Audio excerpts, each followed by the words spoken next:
मुंबई हे दख्खनचं नाक आहे असं शिवाजी महाराज म्हणत. मुंबई ही मुळात आगरी, कोळी, भंडारी, पारसी या लोकांनी उभी केलेली आणि ब्रिटिशांनी.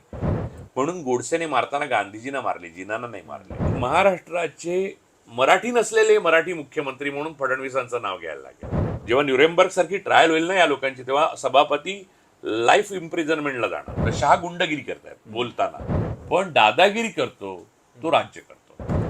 राष्ट्रवादी काँग्रेस म्हणजे भाजप हे आता समजून चला.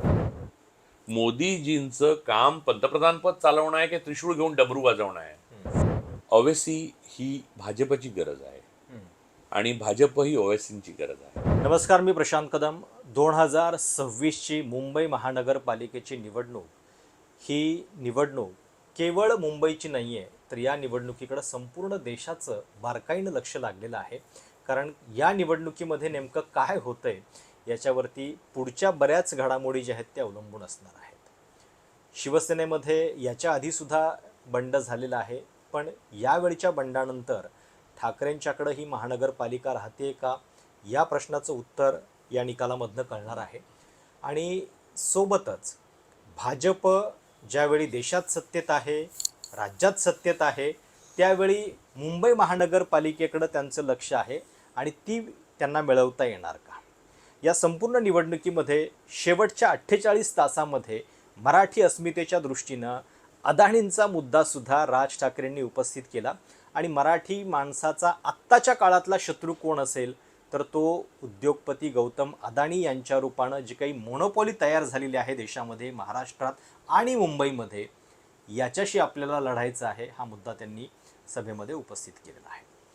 पुढचे काही तास या संपूर्ण निवडणुकीच्या दृष्टीनं महत्त्वाचे आहेत आणि म्हणूनच या निमित्तानं आपण चर्चा करणार आहोत. बऱ्याच दिवसांनी आपण भेटतोय ज्येष्ठ पत्रकार, लेखक आणि ब्लॉगर राजू परुळेकर. नमस्कार सर. आता मुंबई महानगरपालिकेचा सगळा प्रचार तर तुम्ही बघितला, आपण आता फार मागे जायला नको. आपण आता थेट मतदान आलेलं आहे तर त्या निमित्तानं बोलूयात. शेवटच्या 2 सभा शिवाजी पार्कावरती झाल्या आणि अचानकपणे मराठी माणसासमोर राज ठाकरेंनी शत्रू उभा केलेला आहे, उद्योगपती गौतम अदाणी. या संपूर्ण शेवटच्या टप्प्यातल्या प्रचाराबद्दल तुम्हाला काय वाटतं? मला असं वाटतं बघ प्रशांत, की केवळ मराठी माणसासमोर नाही, मराठी माणूस, मुसलमान मुंबईतला, ख्रिश्चन मुंबईतला पारसी, मुंबईतला शीख, या सगळ्यांच्या समोर भारतीय जनता पक्ष नावाचं जे एक देशात पक्ष होता तो अटलजींच्या काळामध्ये, त्याची अचानक गँग झाली आणि क्रोनीच्या हातामध्ये ती गँग. क्रोनी चालवतात का भाजप क्रोनीला चालवतात त्याच्यावर आपण नंतर बोलू. त्यामुळे ते आव्हान जे आहे ते स्थानिक म्हणजे फेडरलिझम विरुद्धच ते आव्हान उभं राहिलंय. म्हणजे तामिळनाडूत स्टॅलिनना हे आव्हान पेलावं लागतंय.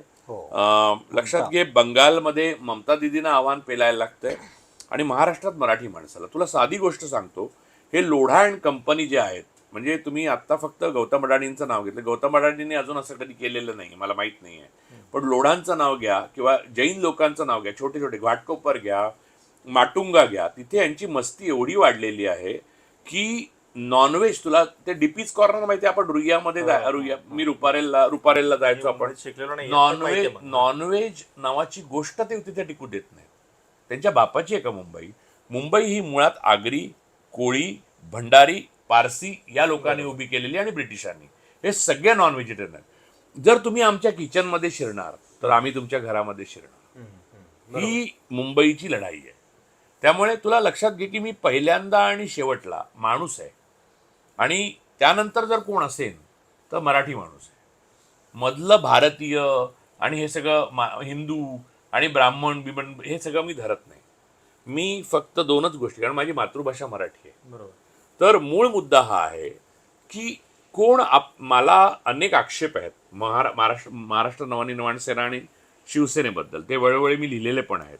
किंबहुना ही यांना म्हणजे ती म्हण आहे ना मराठीत प्रसिद्ध, भटाला दिली ओसरी आणि भट हातपाय पसरी. ती ओसरी बाळासाहेबांनी SRAच्या रूपाने दिली. त्यामुळे उत्तर भारतातले जे लोक आज दादागिरी करतात ते करू शकतात. SRA मध्ये मराठी माणसांना घरं नाही मिळाली, पहिली गोष्ट.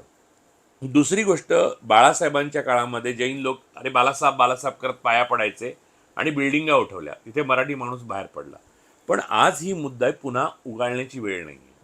आज मुद्दा हा आहे की जी माणसं मराठी आहेत, आता माझं आणि तुला माहितीच आहे सेनांचं या दोन्ही किती चांगलं नाही आहे, पण ते मराठी आहेत हे मुद्दा मला पुरेसा आहे. मला वाटतं किंबहुना मी तुला सांगतो की काँग्रेसचे सुद्धा जे मराठी उमेदवार आहेत, जसं माझ्या वॉर्डामध्ये मराठी उमेदवार काँग्रेसचा पण आहे, उद्धव बाळासाहेब ठाकरेंचा आहे, म्हणजे शिवसेनेचा. तर मी त्यातला चांगला मराठी जो आहे त्याला मत देणार. बरं. म्हणजे मी मत देणार नाही, लक्षात घे. नाही, तुम्ही जो सांगताय गोंधळ हा अनेक मतदारांचा गोंधळ असेल आणि मलाही असं वाटतं की प्रत्येक निवडणूक आल्यानंतर मराठीची अस्मिता आणि या सगळ्याबद्दलच्या आरोळ्या आपल्याला ऐकायला येतात, पण तरी सुद्धा या निवडणुकीमध्ये हा मुद्दा का महत्वाचा आहे मला वाटतं हे तुम्ही प्रेक्षकांना नाही सांगितलं. नाही, मी आता तुला माटुंग्याचं आणि घाटकोपाचं उदाहरण सांगितलं. हे बघ कसं आहे की गुजराती असंख्य माझे मित्र आहेत आणि जे महाराष्ट्र प्रेमी आहेत, जुने आहेत. माझा सीए गुजराती आहे, डॉक्टर सगळे गुजराती आहेत. जैन लोक पण माझे खूप मित्र आहेत. भाऊराव पाटील कर्मवीर हे जैन होते, हो. मराठी जैन कमी नाही आहे. पण हे जे गुजरातवरनं आलेले आणि राजस्थानचे काही जैन जे आहेत, त्यांची दादागिरी ज्या लेवलला वाढली, ते झिओनिझम बरोबर त्यांनी हात मिळवणी केलेली केंद्रामध्ये जी शहा मोदींनी, त्याच्याशी यांचा डायरेक्ट संपर्क आला. त्यांना वाटतं आपणच मुंबईचे मालक आहोत. ते पोटावर घेऊन तर मुंबई जाऊ शकत नाही, कोणीच जाऊ शकत नाही. ते मुंबईचं महत्त्व कमी करा. मुकेश अंबानी तोंडावर म्हणतात की माझं जन्मगाव, माझं प्रेम, माझं पहिलं प्रेम, माझी कंपनी सगळी गुजरातची आहे. गुजरात. आणि मग तुम्ही महाराष्ट्रात राहता कशासाठी? गुजरातमध्ये राहा. माझं म्हणणं, भारत हा एक युरोपियन युनियन व्हायला काय प्रॉब्लेम आहे? प्रत्येक देशाचा आपला पासपोर्ट आहे, पण युरोपचा एक पासपोर्ट शेंजेन व्हिसा चालतो, हो ना? तसं असायला काय हरकत नाही. तुम्ही गुजरातमध्ये राहा, गुजरातची भरभराट करा, गुजरातची सेना उभारा. पलटण पण नाही आली, उभी राहता करता आली त्यांना. अखंड भारतवाल्यांना खूप लागेल हे. नाही नाही, लागू दे. माझं म्हणणं असं आहे की आपले मुख्यमंत्री हे मराठी गुजराती आहेत. फडणवीस हे मराठी गुजराती आहेत. ते पहिल्यांदा जेव्हा नगरसेवक पदाला उभे राहिले तेव्हा हिंदीतलं त्यांचं ते हे आहे, बरं. कार्ड आहे की मी महाराष्ट्राचे उत्कृष्ट मुख्यमंत्री विलासराव देशमुखांना पाहिलेलं आहे. मी महाराष्ट्रातले वर्स्ट मुख्यमंत्री म्हणून पृथ्वीराज चव्हाणांचं नाव घेईन काँग्रेसच्या. पण तुला सांगतो की महाराष्ट्राचे मराठी नसलेले मराठी मुख्यमंत्री म्हणून फडणवीसांचं नाव घ्यायला लागेल. हा जो प्रॉब्लेम आहे, म्हणजे तुला लक्षात घे की जेव्हा मराठी म्हणून तुम्हाला काय आहे, फडणवीसांचा प्रॉब्लेम सांगतो तुला काय. हा प्रत्येक मुंबई आणि कोकणमध्ये नसलेल्या माणसाचा प्रॉब्लेम आहे. त्यांना मुंबई नाही कळत. तुला सांगतो की विदर्भात मराठवाड्यातनं जे येतात ना, त्यांना मुंबई कळतच नाही शेवटपर्यंत. फडणवीसांची चुकी नाही आहे. ते जिथून आलेत ना, नागपूरहून, त्यांना वाटतं मी सेंट्रल इंडियातनं आलोय. ते ती मानसिकता घेऊन येतात. त्यांची मातृभाषा हिंदी असल्यासारखं वाटतं त्यांना, आणि त्यामुळे त्यांना वाटतं की, आणि त्यात ते संघाचे संस्कार, संघाच्या भागवतांना हिंदी अजिबात येत नाही. ते संस्कृत प्रचूर मराठी हिंदी बोलतात, तरी ते म्हणजे आवर्जून आपण भागवत आहे विसरून हिंदीत रेटत राहतात. ते शब्द इतके मराठी शब्द बोलतात त्या हिंदीमध्ये की खरा जर कोण हिंदी प्रेमी असेल तो बेशुद्ध पडेल. माझ्याकडे वर बघ, मी सांगतो तुला, दाखवतोय बघ, आत्ताच दाखवतो. हिंदी साहित्यिक सगळे माझ्याकडे आहेत, बरोबर. निरालापासून सगळे. मुळात हे सगळे भागवतांकडे तुला मिळणार नाही. निराला आहेत, नंतर जॉन एली आहेत, अहमद फराज आहेत, सगळे आहेत. हे तुला कुठे भागवतांकडे मिळणार नाही. कुठच्याही संघाची माणसं वाचत नाहीत. मूळ मुद्दा त्यांचं हिंदीवर प्रेम नाही. त्यांना कोणाचा तरी द्वेष करायचा आहे. मग इंग्रजीचा द्वेष करायचा आहे किंवा मराठीचा द्वेष करायचा आहे. तिकडे जाऊन तामिळचा द्वेष करायचा आहे, तिकडे जाऊन मल्याळमचा द्वेष करायचा आहे. मुंबई हे दख्खनचं नाक आहे असं शिवाजी महाराज म्हणत. शिवाजी महाराजांनी जे आरमार उभं केलं ते नानासाहेब पेशव्यांनी बुडवलं, बरोबर. शिवाजी महाराजांनी दख्खनचं नाक म्हणून जे सांगितलं, ते दख्खनचं नाक मराठी माणसाच्या हातात राहिलं पाहिजे. आणि दुसरं असं की माझ्या घरात येऊन मी काय खावं आणि कोणाशी लग्न करावं, हे जेव्हा जैन युपी बिहारचे लोक, अपवाद आहेत, मी अपवाद वगळून सांगतोय, हे जेव्हा सांगायला लागतात, तुला मी एक सांगतो की ही मुंबई गिळंकृत करण्याची चाल आहे. फक्त ठाकरेंनी त्या दिवशी अडाणींचं दाखवलं. अडाणी हे तर पवारांना पण रिप्रेझेंट करतात. त्याचं काय करायचं? ठाकरेंच्या युतीमध्ये पवार पण आहे. पवारांना पहिले बाहेर त्या युतीतनं केल्याशिवाय त्या युतीवर मी विश्वास ठेवला नसता. पण आत्ता आणीबाणीची वेळ असल्यामुळे मला ते म्हणणं भाग पडलं की तुम्ही दोनावरच विश्वास ठेवू शकता. उद्धव बाळासाहेब ठाकरे ज्या युतीत आहेत त्या युतीवर, किंवा काँग्रेसचा उमेदवार जर तिथला मराठी असेल आणि सरस असेल तर त्याला. माझा वंचित बहुजन आघाडीचा उमेदवारही सरस असेल तरी त्याला मत द्या असं मी आवाहन करीन. कारण मुंबई वाचवायची आहे. कारण ते दख्खनचं नाक आहे आणि भारतीय फेडरलिझमचं सगळ्यात मोठं स्ट्रक्चर जर आहे तर मुंबई आहे. पण आता भाजपवाले प्रचार करताना काय करतात? भाजपला कोणत्याही प्रकारची साध्य साधन सुचिता नाही. हां. त्यांनी आपल्या नोटबंदीतनं आपलेच काढलेले आणि निर्मला सीतारामन रोज नवीन नवीन कर राहून आपल्याच खिशातनं जे पैसे काढतायत गरीब आणि मध्यमवर्गीय माणसाच्या खिशातनं ते पैसे निवडणुकीत वाटून जिंकू पाहते. त्यांनी एकनाथ शिंदेची एक प्लॅस्टिकची शिवसेना उभी केली. ती मराठी माणसांची मतं फोडण्याकरता आहे. एकनाथ शिंदेना मराठीशी देणं घेणं नाही, हिंदूंशी देणं घेणं नाही आणि राजकारण किंवा फिलॉसॉफिकली बेसही नाही त्यांना. मी आत्ताच मगाशी कुठेतरी एक वाक्य वाचलं की गुजरातला महाराष्ट्रातनं जे प्रकल्प पळवण्यात आलेले आहेत त्यातला सगळ्यात मोठा प्रकल्प कुठला पळवला महाराष्ट्राचा तर तो शिवसेना, म्हणजे की जे गुजरातवरनं चालवत आहेत. नाही, मी तुला एक सांगतो की एकनाथ शिंदेच्या अस्तित्वाला पाया नाही. त्यामुळे त्यांनी वाघाचं चिन्ह घेऊ, धनुष्यबाण घेऊ आणि शिवसेना शिवसेना गाणं घेऊ, नंतर शिवसेनेतले जे अदरवाईज पण विकले जाणार. कसं आहे की तुम्हाला सांगतो की आत्ता सभापती आहेत राहुल नार्वेकर, ते दादागिरी करायला गेलेले जे अनकॉन्स्टिट्युशनल आहे. त्यांना खरं जेव्हा न्यूरेमबर्ग सारखी ट्रायल होईल ना या लोकांची तेव्हा सभापती लाईफ इम्प्रिझनमेंटला जाणार. त्यांचा भाऊ निवडणुकीला उभी आहे. त्याची 6 कोटी संपत्ती होती 5 वर्षापूर्वी, आज 214 कोटी रुपये आहे. 124 कोटी आहे. 124 कोटी 6 कोटीचे होतात कसे? इन्कम टॅक्सला हा प्रश्न नाही पडत. तू 2दा परदेशात जाऊन आल्यावर इन्कम टॅक्सची एक नोटीस येते. राहुल नार्वेकरांच्या भावाला आली नाही ती. ते रामराजे सांगतात की आमच्या मनामध्ये तरुण कार्यकर्ता म्हणून काय आपले पवार साहेब पंतप्रधान व्हावं असं खूप होतं, पण आता वाटतं की देवेंद्र व्हावे. अरे तुम्ही कन्व्हिनियंटली किती शेण खाल? तुमच्या कन्व्हिनियंटली शेण खाण्याला पण इतकी मर्यादा उरलेली नाहीये की म्हणजे म्हणजे म्हणजे मला असं वाटतं की आज हा तळ आला हा तर उद्या अजून त्याच्यापेक्षा घसरलेले असतात. मग ते मोदींपासून इथपर्यंत सगळ्यांचं चालू आहे. अशा वेळेला दख्खनचं नाक टिकवलं तर आपण उत्तरेला उत्तर देऊ शकू. का सांगतो? डिलिमिटेशन होणार आहे आता मतदारसंघांचं लोकसभा, तेव्हा दक्षिणेकडे आपण पैसे जास्ती देतो आणि मतदारसंघ उत्तरेकडे जास्त हक्क कमी राहतील राजकीय.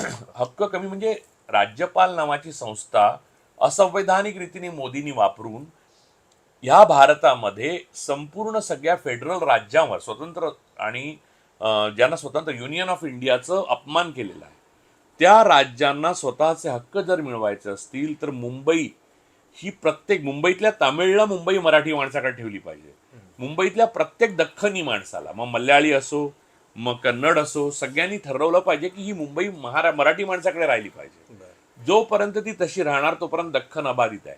ज्या दिवशी ती पडेल त्या दिवशी उत्तर आणि गुजरात दक्षिणेत घुसणार. पण तुम्हालाही असंच वाटतं की हे कारस्थान अजूनही चालू आहे मुंबईला तोडण्याचं? म्हणजे मुंबई तोडायला ती स्वतंत्रपणे गुजरातमध्ये घालण्याची गरज नाही.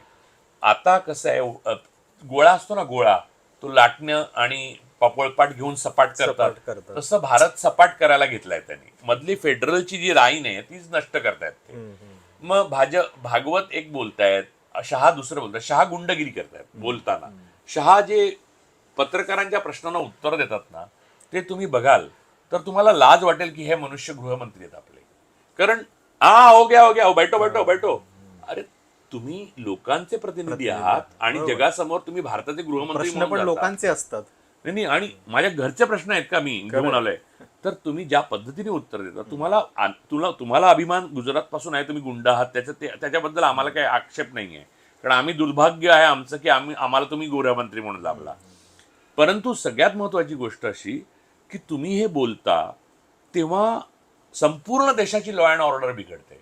मग एन्फोर्समेंट एजन्सीना वाटतं की आपण गुंडगिरी करू, मग पोलिसांना वाटतं आपण भ्रष्टपणे गुंडगिरी करू. तुम्हाला सांगतो IAS ऑफिसर हे नव्या ब्राह्मणिझम आहे.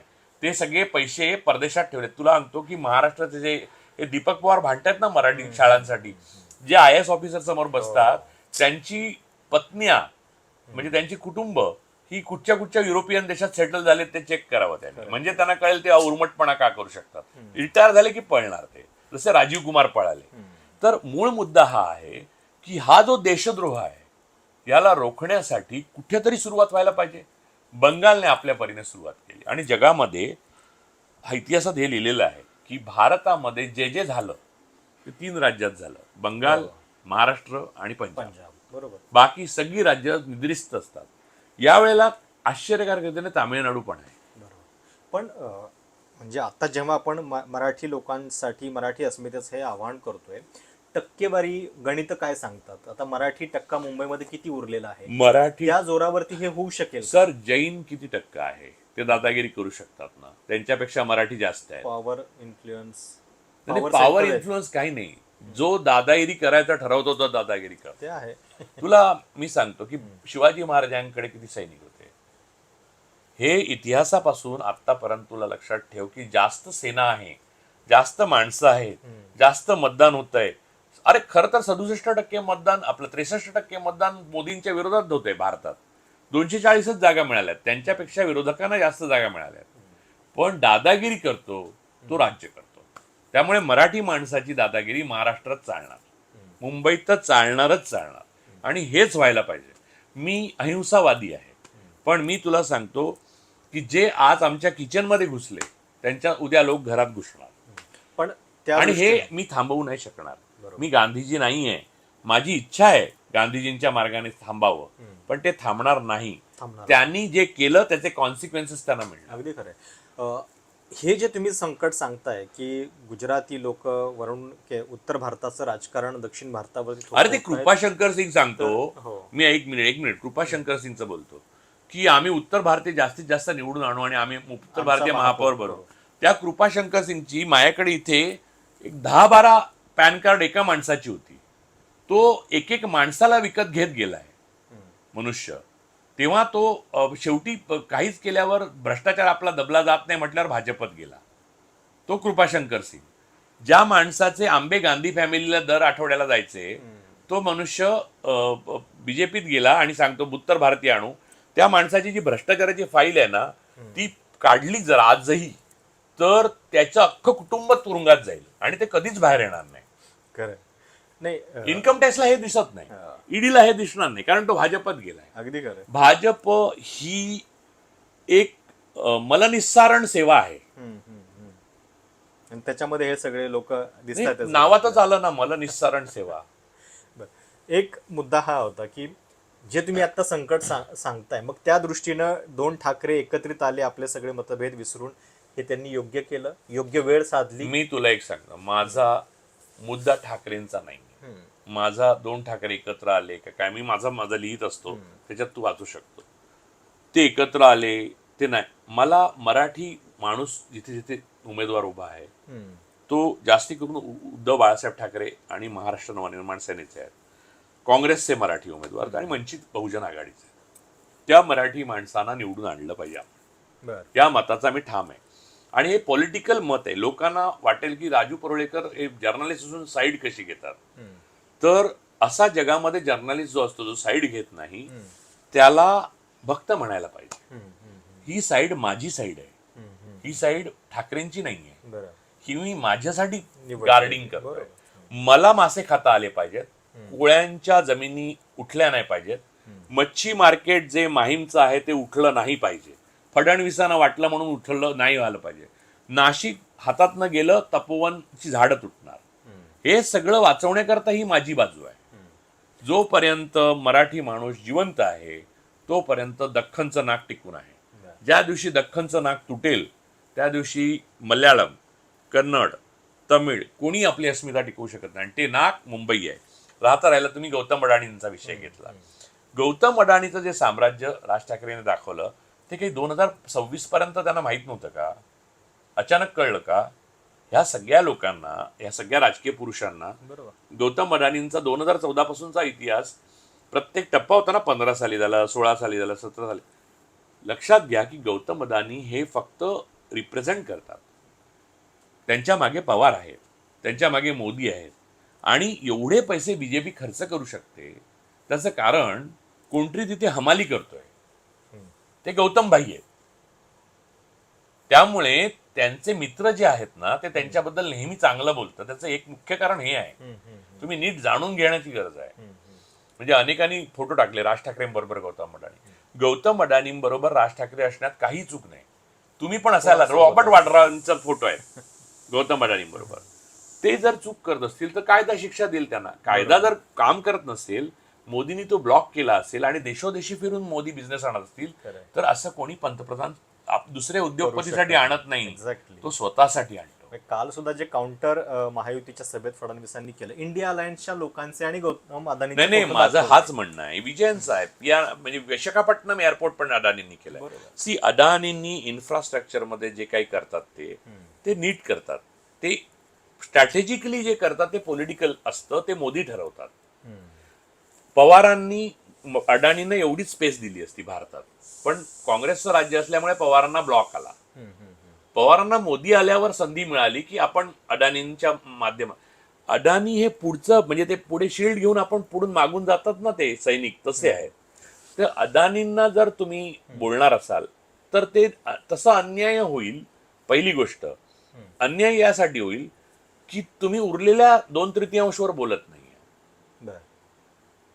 पवार आणि मोदींवर जर तुम्ही बोलू शकत असाल तर त्यांच्यावर आधी बोला. एक पंतप्रधान जाऊन देशभरात एका उद्योगपतीवर उपकार म्हणून बिझनेस आणत नाही. तो बिझनेस तो स्वतःसाठी आणतोय. पण एखाद्या महानगरपालिकेमध्ये हा मुद्दा येणं आणि तो महानगरपालिकेच्या निवडणुकीच्या दृष्टीनं किती महत्वाचा तुम्हाला वाटतोय? मुंबईच्या दृष्टीनं अदानी हा खरंच तितका रिलेव्हंट आणि तितका अत्यंत रिलिव्हंट मुद्दा आहे. याचं कारण मला असं स्वतःला वाटतं की स्ट्रॅटेजिकली आणि पॉलिटिकली चुकीची गोष्ट अडाणींनी कोणती केली असेल तर धारावीमध्ये हात घातला. माझा आत्तापर्यंतचा अनुभव, ज्यांनी धारावीत हात घातला ते गोत्यात आले. शेवटचा HD काय तो दिवाण बिल्डर, DHFL बँक होती त्याची, HDIL राकेश दिवाण, तो शेवटचा होता. गौतम अडाणींनी धारावीत हात घातला. दुसरं, एअरपोर्ट वाशी आणि हे सगळं करायला घेतलं. बंदरं आणि जंगलं यांना हात घातला. तुम्ही लोकांच्या हृदयावर हल्ला केलाय. तर अशा वेळेला तुम्हाला कॉन्सिक्वेन्सेस येणार आणि ते कॉन्सिक्वेन्सेस अत्यंत डेडली असतात आणि ते कॉन्सिक्वेन्सेस मोदी थांबवू नाही शकत. सत्ता ही एका पॉईंटच्या नंतर जनतेसमोर हतबल असते जगभर. त्यामुळे आज ना उद्या ह्या सत्तेचं पतन होणार. तेव्हा अडाणी फ्रंटला होते म्हणून अडाणींना तुम्ही दोषी धरू नका. त्याबरोबर पवार आणि मोदी किती दोषी होते हेही बघा. आणि माझं हे मत आहे की पवारांनी ज्या पद्धतीने अडाणींना स्वतःच्या बरोबर हिंडवलंय आणि त्यांच्या AI ची लॅब वगैरे करून घेतली, ते पाहता जर अडाणींना तुम्ही दोषी मानता तर पवार कॉम्प्लिसिट इन क्राईम मानायला पाहिजे की नाही? जर क्राईम असेल तर, I am not saying crime, but if it is crime then Pawar is a complicit in crime. मग ते तुमचे अलाय कसे होतात? म्हणजे माझं हे मत आहे की मत देताना 3 गोष्टी लक्षात ठेवा. जिथे उबाटाचा माणूस असेल तिथे द्या, जिथे मनसेचा माणूस असेल तिथे द्या, आणि तिसऱ्या जरी तुमच्या राष्ट्रवादीचा माणूस उभा असेल आणि समोर काँग्रेस असेल तर काँग्रेसच्या मराठी माणसाला मत द्या किंवा वंचित आघाडीच्या मत द्या. राष्ट्रवादी काँग्रेस म्हणजे भाजप हे आता समजून चला. पण आता या सगळ्यामध्ये राष्ट्रवादी काँग्रेस हा पक्ष पटाशीचे दाद नसलेले सुळे आहेत. आता या सगळ्यामध्ये मुंबईच्या बद्दल जेव्हा हा विषय येतो तेव्हा काउंटर नॅरेटिव्ह त्याचं असं असतं की या सगळ्या आभासी गोष्टी आहेत, भीती दाखवली जाते प्रत्येक निवडणुकीमध्ये आणि हे अजिबात होणार नाही, कधीच कुणी करू शकणार नाही मुंबईला वेगळं, असं सुद्धा सांगितलं जातं. या जगामध्ये सगळे प्रदेश बनत राहिलेत आणि तुटत राहिलेत. सोव्हिएत युनियनची 15 राष्ट्र झाली. कधीच होऊ शकली असती असं तुला वाटलं का? 87 साली वाटलं असतं का तुला? कोणी सांगितलं सोव्हिएत युनियनची 15 राष्ट्र होणार? स्लोवाकिया आणि झेक रिपब्लिक झालं. युगोस्लोव्हियाची 3 राष्ट्र झाली.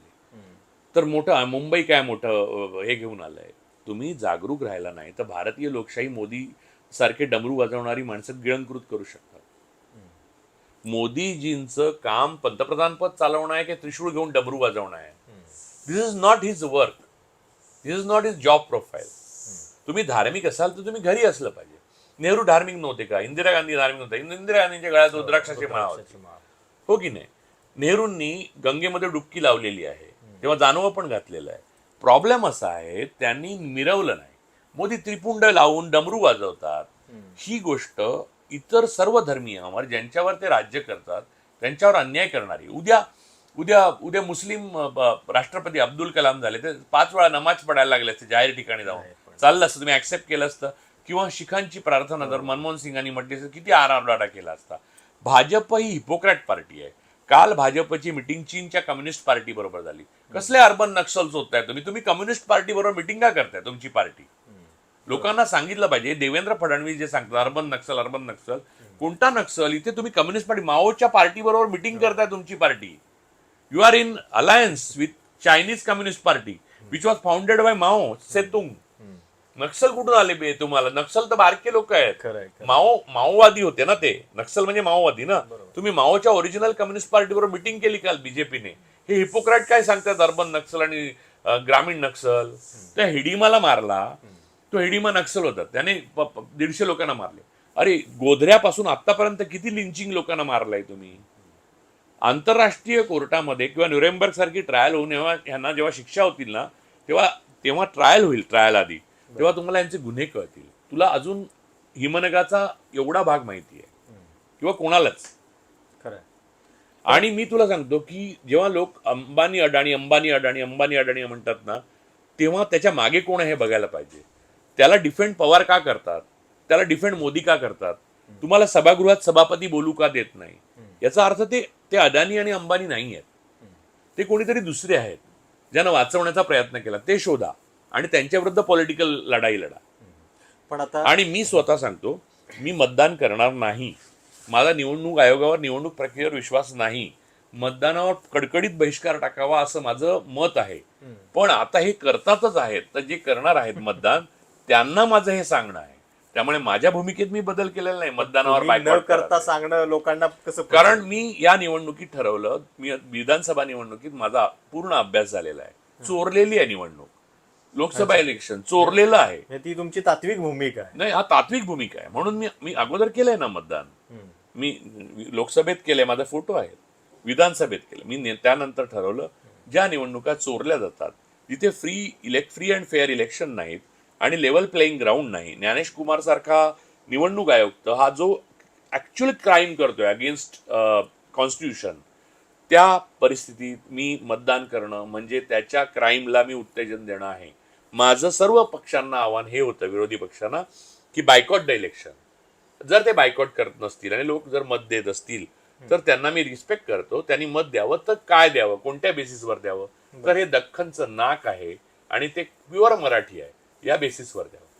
पण म्हणजे मराठी माणसाला इतक्या वर्षामध्ये या आणि मराठी राजकारणात म्हणजे काय मराठी दिलं? नव्हे. मराठी म्हणजे मुसलमान, मराठी म्हणजे पारसी, मराठी म्हणजे शीख, मराठी म्हणजे इथला ख्रिश्चन सगळे वाचले. नाही, पण मुस्लिमांच्या बद्दल जेव्हा ते लोकसभेला एकत्रित होते तेव्हा त्याचा फायदा झाला. आता तो पण एक चर्चेचा मुद्दा आहे की मुस्लिम पहिली पसंती कोण असणार त्यांच्यासाठी? काँग्रेस असेल, MIM असेल, समाजवादी असतील. म्हणजे हे जे डायव्हर्जन होईल ते उलट भाजपच्या पथ्यावरच पडलंय. MIM बद्दल मुस्लिमांनाही माहिती झालंय महाराष्ट्रात. तर उत्तर भारतात अजून किंवा दक्षिण भारतात ओवेसी ही भाजपची गरज आहे आणि भाजप ही ओवेसींची गरज आहे. तुला सांगतो की श्यामाप्रसाद मुखर्जी आणि जिना ही एकमेकांची गरज होती. सावरकर आणि जिना ही एकमेकांची गरज होती. म्हणून गोडसेने मारताना गांधीजींना मारले, जिनांना नाही मारले. लक्षात ठेव. त्यामुळे MIM वगैरे ह्या ज्या फॅक्टर आहेत त्याला इनसिग्निफिकंट मानलं पाहिजे या इलेक्शनमध्ये. महाराष्ट्र वाचवायचा असेल त्याचा MIMशी काही संबंध नाही. महाराष्ट्रात आत्ता मराठी उमेदवार दिलेली वंचित, काँग्रेस, उबाठा आणि मनसे हे 4च पक्ष केंद्रीभूत ठेवले पाहिजेत. आणि ज्याला ही भाजपची आणि RSSची टोळधाड थांबवायची असेल दक्षिणेकडे येण्यापासून आणि त्याने हे लढलं पाहिजे. का माहितीये? उद्या इथले पैसे जेव्हा उत्तरेत जाणार आणि आम्हाला सीट कमी मिळणार डिलिमिटेशन नंतर तेव्हा ही लढाई तीव्र होणार. तेव्हा आपल्याकडे म्युन्सिपाल्टी जर लढल्या तर पाहिजे, नाही तर बायकॉट करा आणि लढा गांधीजींच्या मार्गाने. Civil disobedience. एक शेवटचा प्रश्न. आता तुम्ही मराठीच्या मुद्द्यावर सांगताय तर समोरच्या बाजूला जे मराठी उमेदवार आहेत त्यांना तुम्ही मराठी मानत नाहीये त्यांच्या पक्षाला, याची कारण काय? जसं ब्राह्मणवादी बहुजन असतात त्यांना आपण बहुजन मानत नाही किंवा बहुजनवादी ब्राह्मण असतात त्यांना ब्राह्मण मानत नाही, तसंच आहे ते. इतकं सिंपल आहे. म्हणजे जर एक म्हणजे जो रोज सकाळी मनुस्मृतीचं समर्थन करतो असा आंबेडकरवादी असो, म्हणजे मिलिंद कांबळेंसारखे असतील किंवा रामदास आठवलेंसारखे असतील, अशी लोक जे भाजपचं समर्थन करतात ते मी आंबेडकरवादी मानतच नाही. तुम्ही मानू शकत नाही. कसं मानणार तुम्ही? बरोबर.